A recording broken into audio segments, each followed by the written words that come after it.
Eqbal Ahmad's life doesn't read like a biography. It reads like an epic film stretched across continents. Rebellion, revolution, exile, prison cells, classrooms, war zones, and finally, hope. Born in 1933 in Bihar, British India, Iqbal entered a world already on fire. His father, a landowner caught in class conflict, was murdered when Iqbal was still a child. Most people would buckle under that kind of trauma. Iqbal didn't.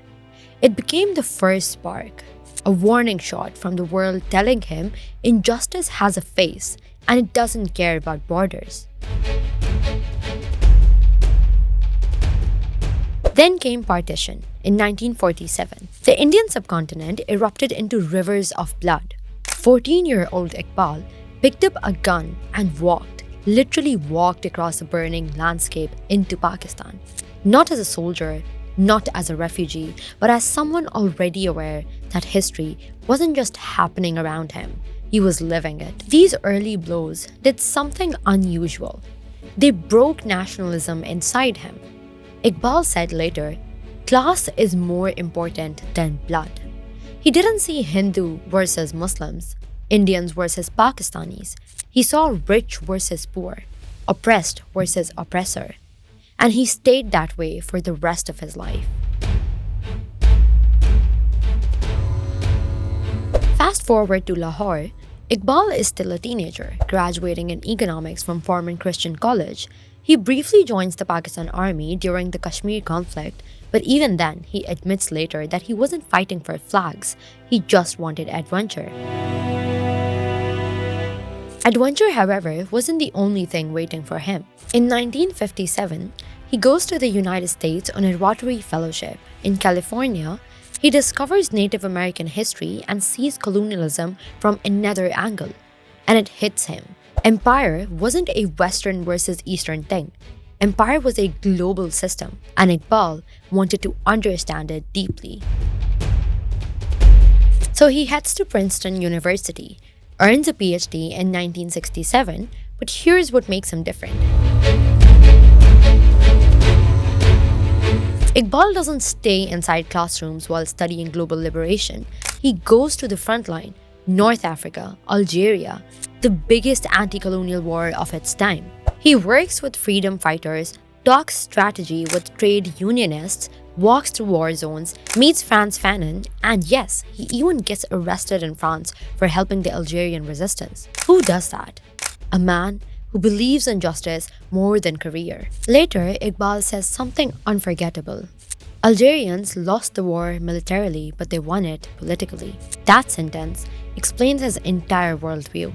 That real power isn't always on the battlefield. Sometimes it is in global opinion, in ideas, in solidarity. After Algerian independence in 1962, Iqbal returns to America. He starts teaching at major universities, Illinois, Cornell, but he never becomes a comfortable professor who hides behind bookshelves. He speaks, writes, marches, and soon he turns his attention to Palestine. In 1967, during the Arab-Israeli War, Iqbal openly defends Palestinian rights in the United States. When doing so was social suicide. This isolates him from American academia, but he doesn't care. He knows Palestine is Algeria all over again, a people fighting for land, dignity, and home. By this time, Iqbal is becoming a global voice. Then Vietnam happens. While America is broadcasting patriotic speeches, Iqbal is telling crowds, this is colonialism with new clothes. He works with the Berrigan brothers, organizes resistance, becomes one of the earliest and sharpest critics of the Vietnam War, and then, Hollywood twist, the FBI arrests him. The Harrisburg 7 trial. The charge? Conspiring to kidnap Henry Kissinger and blow up government buildings. Even in court, Iqbal is calm, sharp, and charming. The public rallies to him. The charges collapse. He walks free. Myth now added to biography. Meanwhile, Iqbal becomes friends with the intellectual Avengers of the era, Noam Chomsky, Howard Zinn, Edward Said. Together, they build a bridge between Western anti-war movements and Asian, African, and Middle Eastern liberation struggles.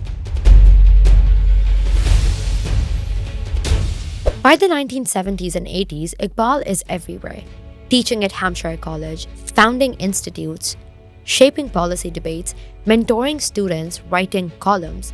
But what made him different wasn't just intellect, it was his courage. He attacked nationalist fantasies in India and Pakistan alike, challenged dictatorship everywhere. He said the truth even when the truth was inconvenient. When Pakistan and India detonated nuclear bombs in 1998, people danced in the streets.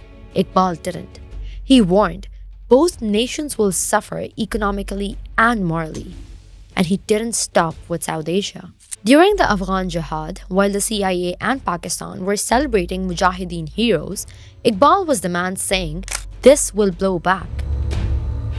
In 1986, he met Osama bin Laden, a young, wealthy Saudi volunteer. Iqbal predicted that men like him would eventually turn into global threats. He was right. Years later, the world realized how right. He opposed the Gulf War, opposed militarism, opposed authoritarian governments, and opposed religious fundamentalism. But here's the twist. He wasn't anti-Islam. He saw Islam as an ethical, poetic tradition full of equality, beauty, and knowledge. He wasn't anti-government, he was anti-oppression. He wasn't anti-West, he was anti-empire. And all this activism was matched by warmth.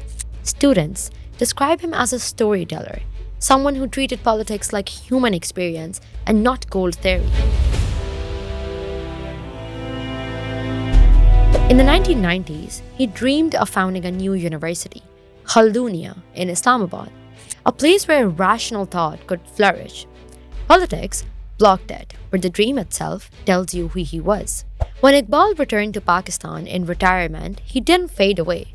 He wrote for newspapers, challenged nuclear romanticism, argued for peace in Kashmir, and preached dialogue over war. He died in 1999, not with global honors or statues, but with something rarer, universal respect. Today, Iqbal's legacy lives not in monuments but in ideas. The idea that the oppressed everywhere are linked, that nationalism is too small for the human spirit, that war is a lie, and that courage begins with saying no even when everyone around you is shouting yes. Eqbal Ahmad lived across the 20th century like a fuse running through world history, sparking wherever oppression tried to bury the truth. And if history teaches us anything, it's this: voices like his never really die.